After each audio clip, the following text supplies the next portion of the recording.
आरती को बचपन से ही कला का बहुत शौक था। हालांकि उसने कहीं भी कोई कोर्स नहीं किया था, फिर भी वह किसी की भी शक्ल हूबहू कागज पर उतार देती थी। शायद भगवान का दिया वरदान था उसके हाथों में। लेकिन कला एक ऐसा क्षेत्र है जिस पर ना तो माँ बाप कभी कोई ध्यान देते हैं और ना ही उसमें कोई भविष्य उन्हें दिखाई देता है। और फिर मध्यम वर्गीय परिवार तो इसे सिर्फ टाइम पास की चीज मानकर कभी इस पर पैसे खर्च करने की सोच भी नहीं सकता। वही हुआ आरती के साथ। इतना हुनर होने के बावजूद भी उसे ना तो कोई सहयोग मिला और ना ही किसी ने बढ़ावा दिया। हाँ, तस्वीरें देखकर तारीफ सभी कर देते थे, पर इसमें कोई करियर हो सकता है ये सभी के समझ के परे था। खुद आरती ने भी कभी नहीं सोचा कि वह कभी कला के क्षेत्र में करियर बना सकती है। माता पिता भी घर के काम सीखने पर ही जोर देते रहते थे। समय बीता और वक्त के साथ आरती की शादी तय हो गई।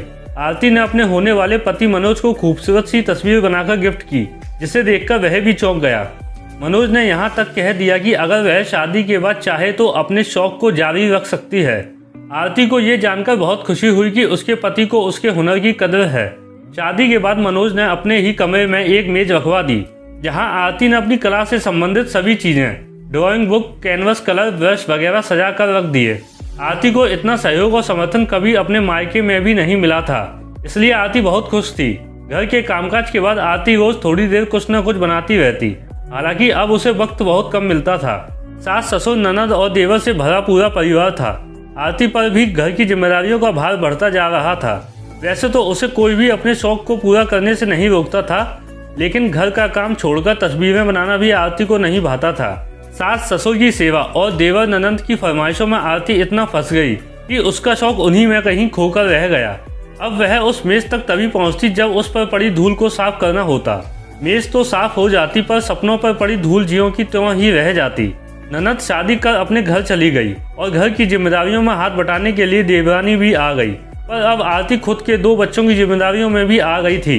आरती की मेज अब बच्चों की स्टडी टेबल बन गई थी और उसके सपनों को उसने डिब्बे में पैक कर अलमारी में रख दिया था।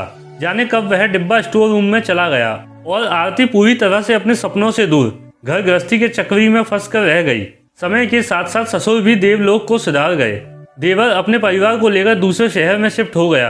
आरती की बेटी रिम्मी और बेटा मुकुल पढ़ाई के सिलसिले में दूसरे शहर में हॉस्टल में रहने चले गए। इतने सालों तक भरे पूरे परिवार की जिम्मेदारी निभाते हुए अब खाली पड़ा घर आरती को काटने दौड़ता था। आरती का पति मनोज अपने ऑफिस में ही व्यस्त रहता था। आरती घर के पछड़ों से कभी फुर्सत ही नहीं पाई जो मोहल्ले में व्यवहार बना पाती। लोगों की फरमाइशों पर नाचने वाली आरती अब घर पर अकेली जल बिन मछली की तरह झटपटाती थी। एक दिन स्टोर रूम की सफाई के दौरान आरती को अपना वही पुराना डिब्बा मिला।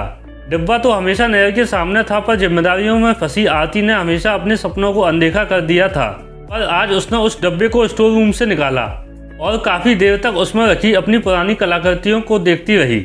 आरती फुर्सत में तो थी ही, सोचा क्यों ना कुछ बनाया जाए। रंग तो था, सारे सूख चुके थे, इसलिए उसने पेंसिल से ही स्केचिंग शुरू की। सालों पहले जो हाथ एक बार देखी सूरत को हुबहू उतार देते थे, आज आसानी से चीजें भी बनाने में सकुचा रहे थे। लेकिन आरती ने भी हार नहीं मानी। अब आरती रोज कुछ न कुछ बनाया करती। शाम को जब मनोज आते तो उन्हें भी अपनी बनाई तस्वीरें दिखाती।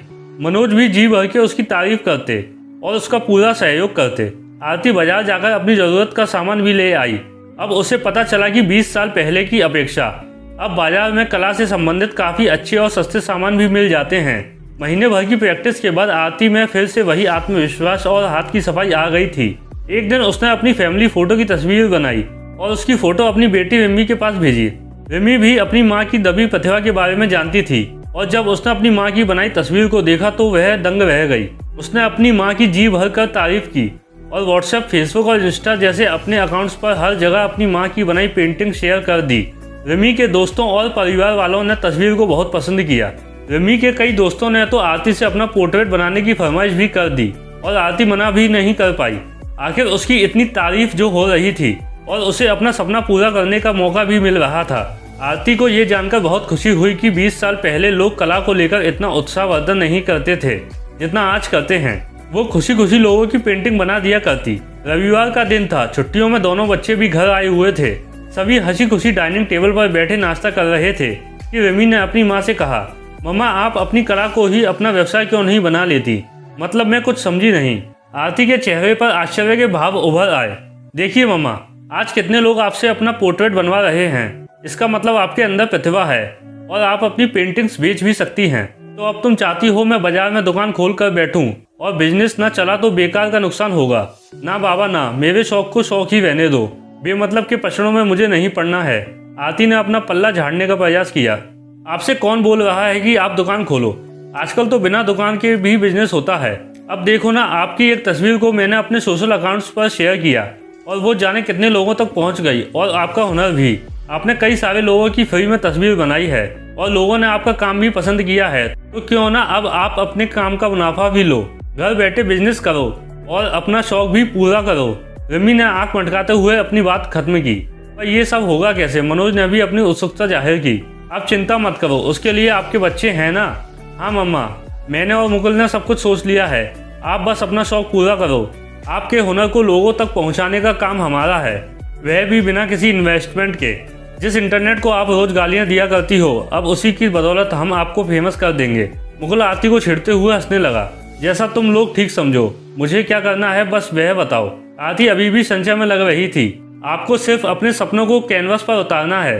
रिमी ने अपनी माँ के दोनों कंधों पर अपना हाथ रख दिया। उसकी आंखों में देखकर ऐसा लगा कि आरती की सारी चिंता दूर हो गई। अब उसे ऐसा लग रहा था कि उसके बच्चे अब इतने बड़े हो गए हैं कि अब वह सब संभाल लेंगे। हाँ आरती।